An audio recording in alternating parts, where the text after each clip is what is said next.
Dua saksi ahli yang dihadirkan oleh kuasa hukum terdakwa diantaranya Budi Hermanto selaku ahli perdata dan Bastianto Nugroho selaku ahli pidana, dalam perkara dugaan pemalsuan akta otentik pada terdakwa Effendi Pujihartono. Menurut Budi Hermanto ahli perdata dari Unisa menerangkan di mana ahli menerangkan ketika dalam suatu perusahaan seorang direktur memberikan kuasa kepada komisaris sebagai direktur untuk bertindak pada suatu perjanjian dan disahkan di dalam akte notaril, sebelum menandatangani notaris wajib membacakan isi perjanjian dan kesepakatan tersebut disetujui maka suatu perjanjian dianggap sah. Terdakwa itu sebagai direktur, padahal sudah ada surat kuasa. Nah, disinilah yang sebenarnya sudah ditunjukkan dan itu sudah kalau lihat di BAP itu sudah dibacakan oleh notaris. Jadi pada prinsipnya dan tidak ada minuta. Jadi pada prinsipnya itu clear. Jadi posisi ini aman, para pihak aman. Sebutkan bahwa para pihak sepakat. Pihak pertama adalah pihak yang menguasai lahan di Jalan Dr. Sutomo 130, Kelurahan Darmo, Kecamatan Wonokromo, Surabaya berdasarkan kesepakatan kerjasama MOU pemanfaatan aset TNI AD DHI Kodam 5 Brawijaya nomor MOU garing 05 garing Romawi 9 garing 2017 yang berkaitan dengan perjanjian sewa pemanfaatan aset TNI AD DHI Kodam 5 garing Brawijaya nomor SPK garing 05 garing Romawi 11 garing 2017.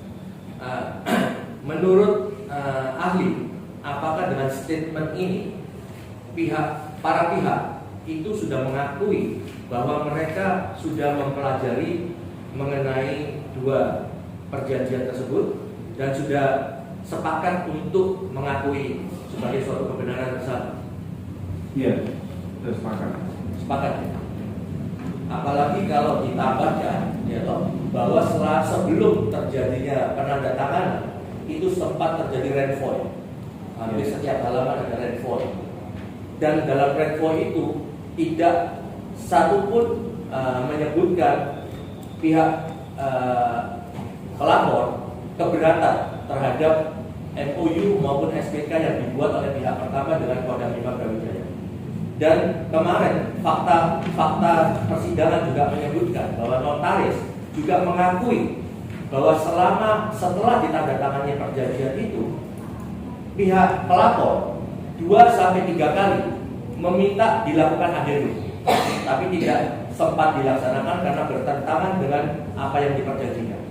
Tapi dalam permintaan adendum itu juga notaris juga menegaskan sebagai saksi persidangan bahwa dia tidak pelapor sama sekali tidak pernah menyinggung sama sekali masalah MOU maupun SPK atau dasar hukum dari kerjasama antara terdakwa dengan Kodam 5 Brawijaya. Apakah menurut ahli itu juga menegaskan bahwa pelapor sebetulnya sudah mengerti dengan konsekuensi apa yang terdapat dalam MOU maupun SPK ini? Tapi dia bisa menerima intinya. Yang mulia, sebelum ahli jawab mungkin kami menunjukkan dulu yang masalah yang tadi ya dijawab dulu. Pertanyaan dulu dari gimana Pak? Ya, kalau situasi itu menurut kami pihak pelapor sudah tahu. Ya. Sudah tahu. Sementara menurut ahli Bastianto Nugroho ahli pidana dari Universitas Merdeka Surabaya, menerangkan selama akta otentik itu mendasari perjanjiannya memenuhi akta otentik secara sah, maka unsur 263 dan 378 tidak memenuhi di mana perbuatan melawan hukum. Perjanjiannya ini sah, kecuali perjanjiannya tidak sah maka perbuatannya ada dan unsur 263 dan 378 memenuhi. Yang mana yang diduga menjadi bahwa setelah saya diberikan kopi dari BAP, perkara ini sebenarnya kan tentang perjanjian kerjasama, sehingga ini masuk ke perdata. Ya, pidananya di sini adalah adanya perjanjian perubahan ya yang mulia, karena menurut pendapat saya, apa yang menjadi dasar dari perjanjian itu telah sah semua. Satu, sebelum terjadinya akta otentik, maka ada penyerahan teori kewenangan kalau Prof Hajon itu adanya delegasi untuk surat kuasa melakukan mandatori itu sah, ya kan?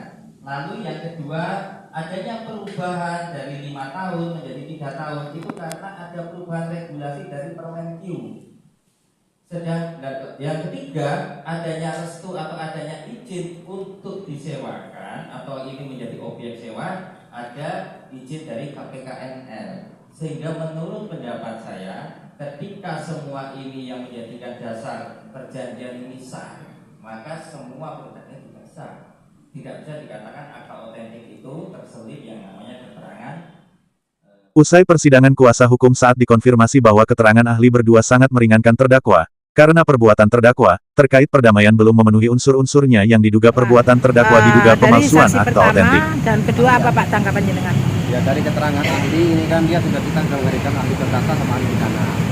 Dari keterangan ahli ini kan sudah jelas bahwa persyaratan itu biasa dibuat secara sadar dan sudah dibacakan oleh notaris, dan ini ranahnya sebenarnya ranah perdata.